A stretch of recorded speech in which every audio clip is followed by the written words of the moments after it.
Good morning, Sean here, Mountains Garage. In this video, we're going to go over the ID tag on the side of your Turbo 400 and what that might mean, how to verify your dipstick full mark, and how to choose a dipstick and tube, and the deep subject of the Turbo 400 transmission pan, filter, spacer, tube. Let's hit it. The ID tags, normally covered in grease, are typically in good shape. The important takeaway from reading it, right off the bat, the first two numbers, 86, is the model year, and that's standard on all the tags. So you can always tell what year it is. The letter codes get a little fuzzy. In this case, I would Google 86 FMA, and I did, and it comes up as a 1986 GM van, could be Chevrolet or GMC, 30 series, which it was, and in this case I assume the A would be small block 350, but I haven't broken that down enough. But if you Google 86 FMA, it's going to get you pretty close. The earlier years had less information and were easy to read. The 7384 is just a number in the production line it was, so many came before it. Many came after it. But in the big letters, from a mile away, FMA, if you're on the assembly line, you know what that means. It's going in a van, probably with a small block. My apologies for being upside down and sideways, but I can't flip the transmission over at this point in time. This one's easy. 70, CA. 70, 1970, great year. C is Chevrolet. A is a 400 small block. So this would have had to have been in a car or truck with a 400 small block. Probably an old Impala or a Caprice or something. Side note, I've mentioned it before, but in 1970, 71, 72, you had a 400 small block and a 400 big block, according to Chevy. The big block was a 402. In the big car line, they just put a 400 emblem on it. You could have a small block 400, you could have a big block. Could go either way. The first couple years of the Turbo 400, 65, 66, halfway through 67, they're a little bit strange inside. The filter's different. The low roller clutch is different. 68 to 72-ish are what I consider the best years in the Chevy line anyway. The Olds, Pontiac, Buick, Cadillac transmissions of the 70s used better parts than the Chevys, in my opinion. So if you can get one of those and take the guts out of it or cut the bell housing off, that's always a good choice. Sorry about, once again, being upside down and backwards, but you want a locking dipstick. This forms a mechanical seal at the end of the tube, and when things go wrong inside the transmission and it wants to throw fluid out of here, it can't, forcing it to go out the vent into your catch can, which of course you've installed, right? That's a must-have. GM went to them because they had some problems and a few fires. If you're running a steel flex plate shield, most of your Turbo 400 dipsticks are like this with a big space on this bolt up in the V, or a lot of them bolt over here and the bracket will go this way. Neither one will work with the metal flex plate shield. You need to use this bolt, but this needs to be shorter. This is the part number that works, if that's your situation. Just like it says, it's a nice gold dipstick tube and locking dipstick. Good stuff. And if you're LS swapping, you might as well massage from here up, because it needs to be flat with the bell housing, or it'll run into the cylinder head. I often reach under the bench and I'll find a decent looking tube and any locking dipstick, and then I'll cut and remark in the pan. If you buy a dipstick tube and dipstick, you should check it anyway. Verify full, they call it. Verify the full mark. It should be even with the pan rail. Your full mark needs to be right here. So a simple matter of a prick punch or making a scratch on it with a hacksaw blade, something. You can cut or fold the rest because this is obviously too long, but I could make this work, and so can you. But full mark, right here. Where the dipstick tube enters the case, For the first 20 or so years of the Turbo 400, they used an O-ring, and the very top of the hole through the case is tapered to help you get the O-ring into the hole without destroying it. Big flaw with this style is when you tighten the bolt, it wants to lift the dipstick a little bit, and if this starts to pull up out of the tube where the case is tapered, that's a guaranteed leak. Some genius along the way, who should be patted on the back several times, invented the top hat.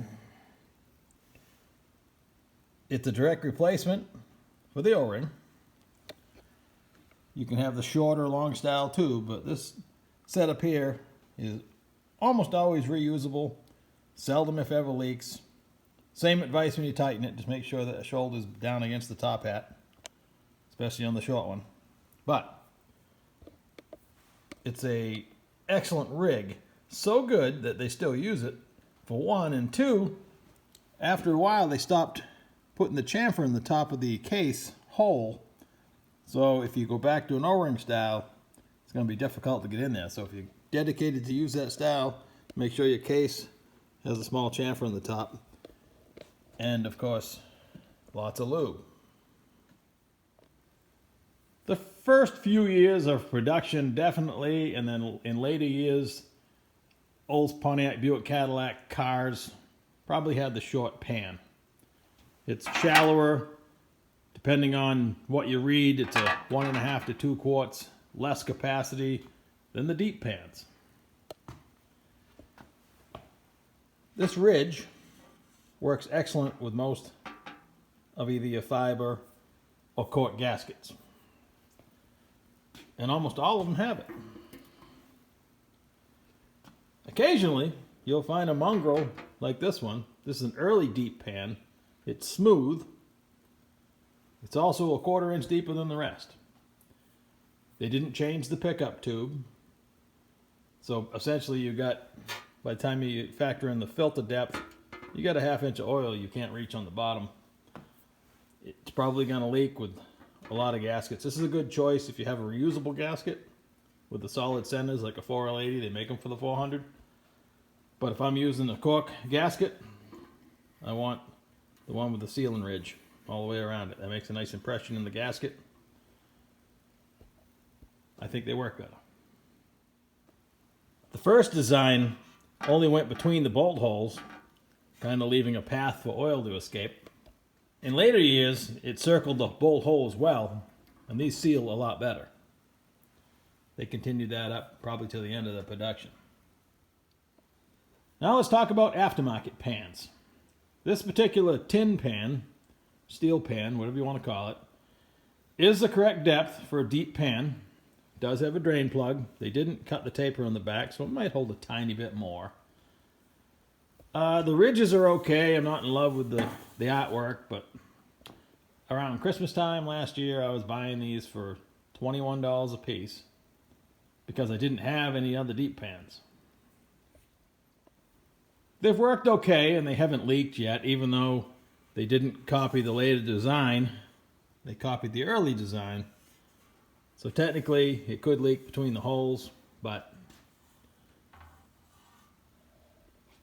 it works for the price, which is now shot to about $40 a piece since last Christmas. Price-wise, the same story applies to the aluminum pans. There was some pretty nice, generic, definitely imported pans for around $100 before. Deep. Be careful when you buy a Turbo 400 pan because they'll always try to sell you this one.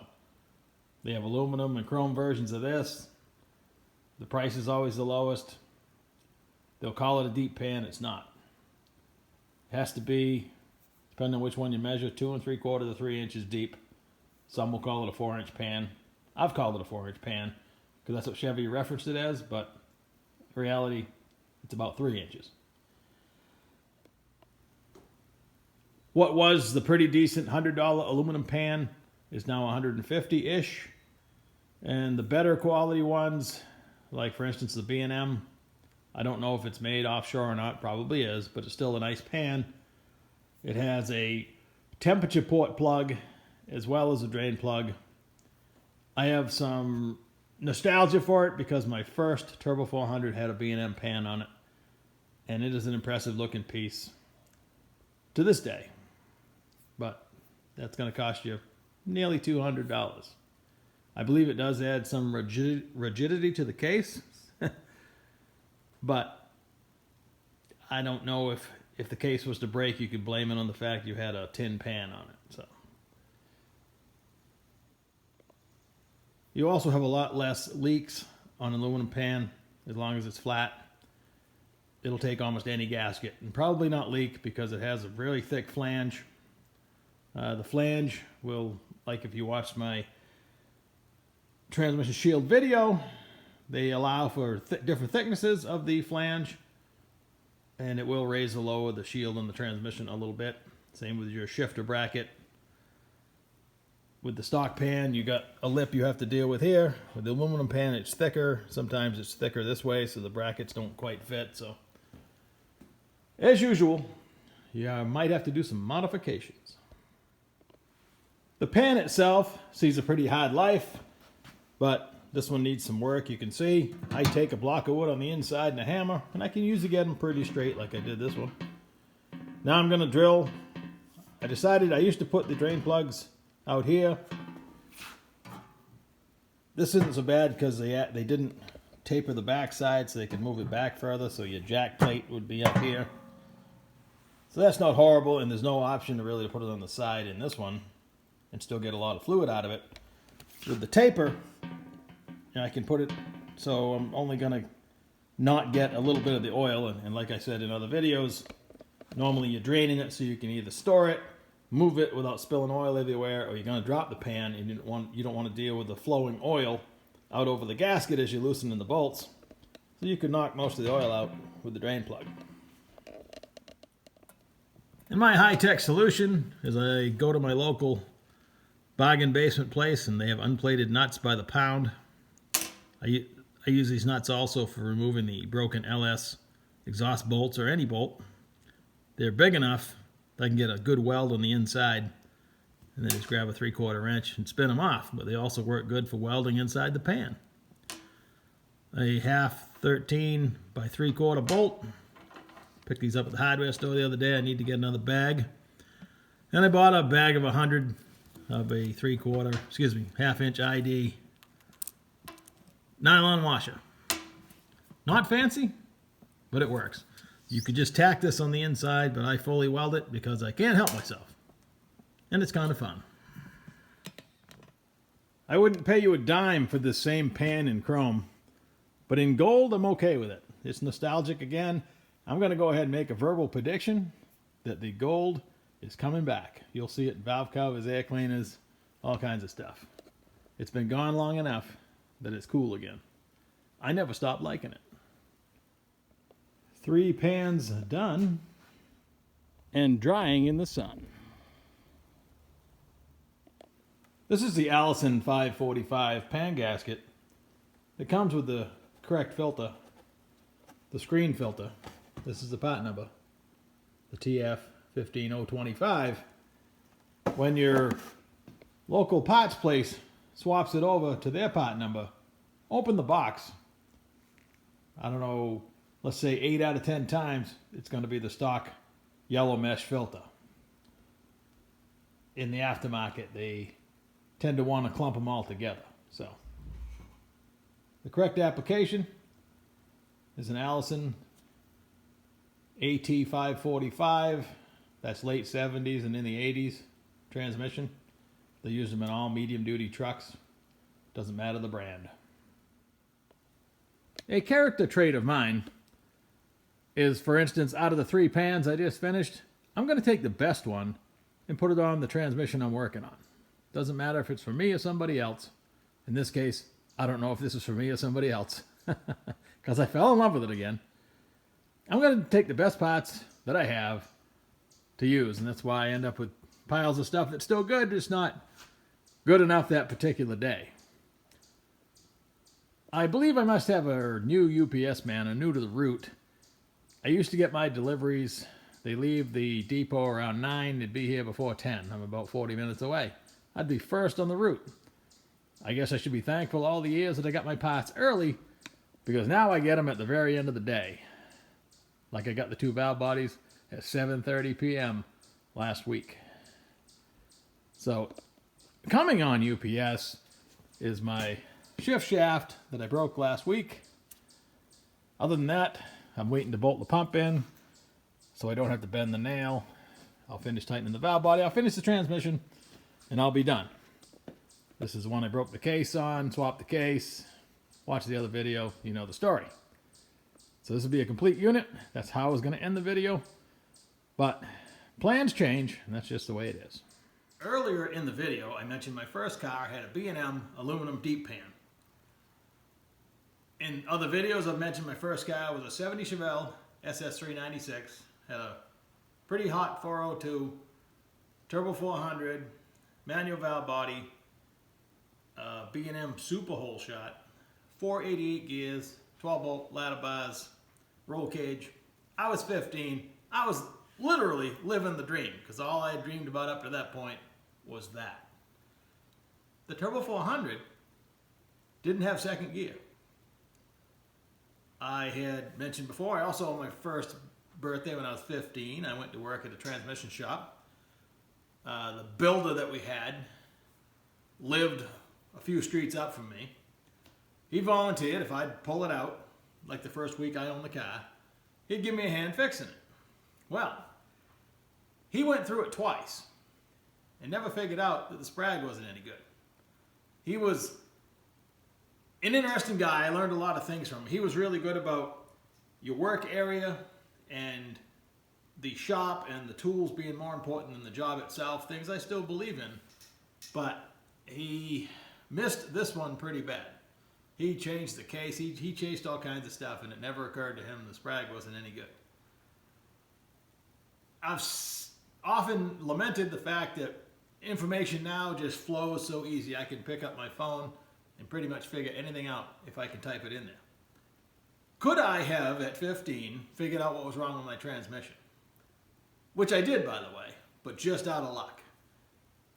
Somebody else that worked there had a 400 stripped apart, and he happened to grab the direct drum and go like this to check it. When it hit me, mine would go either way, because I was sitting there playing with it while I was helping him rebuild it. This all happened within a couple weeks. Put a direct drum with a good sprag in it, we were good. Was the knowledge available if I looked for it? So at the time, the only information I had was my dad had a, I don't know if it's this exact manual, but this is Chilton 69 to 76 or 7. The year was 1981, so we would have had a magazine about this vintage, a book. So I just looked through here, and in the under a Chevelle, they mention a TH375 and a 400 having no external adjustments. They tell you how to adjust the neutral safety switch and stuff like that on the column. Not a lot of automatic transmission information. In the unit repair section, they have a pretty decent manual transmission section. And under automatic, they did have a power flow chart for a TH350, but for TH375 and 400, all they mention is if you're going to flat tow it, you can't go more than 35 miles an hour for 50 miles. I learned that today. I've only flat towed a couple times, never with an automatic, but if you're going to do it, keep it under 35, don't go more than 50 miles an hour. But the answer to my, if I had a flow chart and a new second gear was missing, like you can now in any of the books I've mentioned in many videos, you can figure out what's wrong. I wasn't smart enough then, but today's times are different, and I think things are easier to figure out, or at least there's more information. Obviously the internet. Things didn't come that easy before. That's going to do it for today's episode. Thanks for watching. I appreciate you. Like, share, subscribe. We'll do something completely different next time, I promise.